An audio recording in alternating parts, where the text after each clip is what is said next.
Hello students, myself Dr. Neeta Awasthi, Department of Geography, बाबू शोभाराम राजकीय कला महाविद्यालय अलवर।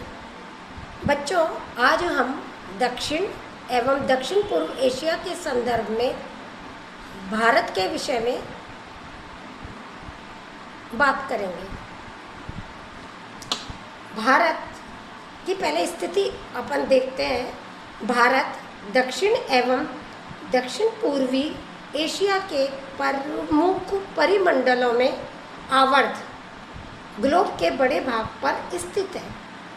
आकार की दृष्टि से विश्व में 7वें स्थान पर स्थित है।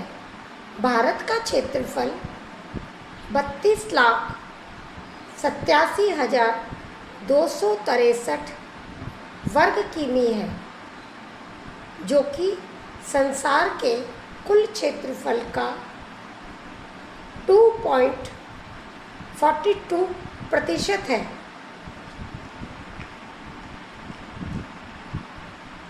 प्रश्न यह है कि भारत का नाम भारत क्यों पड़ा? प्राचीन काल में भारत को आर्यावर्त कहा जाता था, जबकि ऋग्वेद में आर्यों के प्रभुत्व वाले भाग को सप्त सैधव भी कहा जाता था। फारसियों के प्रसिद्ध ग्रंथ जेंद अवेस्ता में सप्त सिंधु के स्थान पर हफ्त हिंदू का उल्लेख किया गया है, क्योंकि पारसियों ने सैकोम संबोधित किया है। यह सप्त सिंधु का अर्थ है 7 नदियों के देश से लिया गया है। बाद में आर्यों ने निवास क्षेत्र विस्तृत हुआ तथा भारत को आर्यवर्त का नाम पर भारतवर्ष कहा जाने लगा। इसी तरह भारत के नामकरण पर और भी विभिन्न लोगों के विभिन्न मत हैं। यदि हम पौराणिक द्वीपों में भारत की स्थिति देखें तो हमें पता पड़ता है पद्म पुराण के अतिरिक्त शेष सभी पुराणों में पृथ्वी को 7 द्वीपों में विभक्त किया गया। प्रत्येक द्वीप, जिसको भूखंड भी कहा जाता है, भूखंड के दोनों ओर सागरों की स्थिति बताई गई। प्राचीन काल में वर्णित द्वीप शब्द वर्तमान अर्थों से भिन्न है। वर्तमान में जल से घिरे भूखंडों को क्या कहा जाता है? द्वीप। जबकि प्राचीन काल में द्वीप उस भूभाग को कहते थे जो जल से चारों ओर से न घिरकर केवल 2 ओर से घिरा हो। 2 ओर से जल से घिरे क्षेत्र को, जिसमें प्राचीन काल में द्वीप कहा गया, वर्तमान में उसको दोआब शब्द समानार्थी माना जा सकता है। लेकिन यहाँ स्पष्ट है कि द्वीप से अभिप्राय किसी टापू से न लेकर किसी भूखंड से लिया जाता है। अब हम भौगोलिक स्वरूप का विकास देखें तो हमें पता पड़ता है पुराजीवी महाकल्प में विश्व के सभी महाद्वीप एक साथ जुड़े हुए थे, जिन्हें क्या कहा? पैंजिया महाद्वीप कहा। वैगनर महोदय ने भी इसको जो पैंजिया महाद्वीप कहा, इसको उत्तरी भाग को अंगारालैंड और दक्षिणी भाग को गोंडवानालैंड कहा। इसके मध्य में एक टैथिस भू अभिनीति स्थित थी। जुरासिक काल में पैंजिया का विखंडन हुआ, तभी अंगारालैंड और गोंडवानालैंड के मध्य में संपीड़ित होकर हिमालय एक पर्वत के रूप में उत्पन्न हुआ या उद्भूत हुआ। इसके सहारे बची हुई खाई में हिमालय एवं दक्कन के पठार से प्रवाहित नदियाँ की अवसाद जमा होने लगी। नदियाँ अपने साथ बहाकर कंकड़, पत्थर, बजरी लाने लगी, तो धीरे धीरे वह अवसाद उस समुद्र में जमा होने लगा। कालांतर में जब बहुत लंबी अवधि हो गई जमा होते हुए, तो एक मैदान के रूप में वह परिवर्तित हो गया, जिसको हम कहते हैं उत्तर का विशाल मैदान।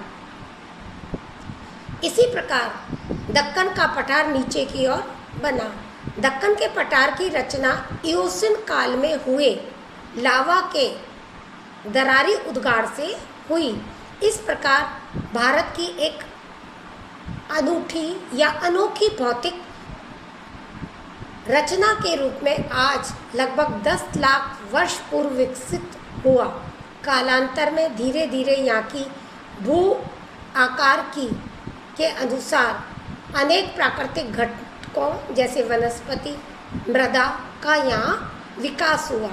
यहाँ की भौतिक स्वरूप जलवायु के निर्धारक बने तथा हिमालय के विकास के उपरांत यहाँ की जलवायु का स्वरूप भी निर्धारित हुआ, जिसका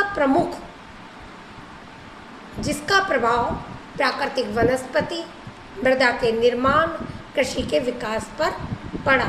फलस्वरूप भारत एक विशाल भौगोलिक विभिन्नताओं वाला देश है, यानी इसके अंदर हमको अनेक तरह की विभिन्नताएं देखने को मिलती हैं।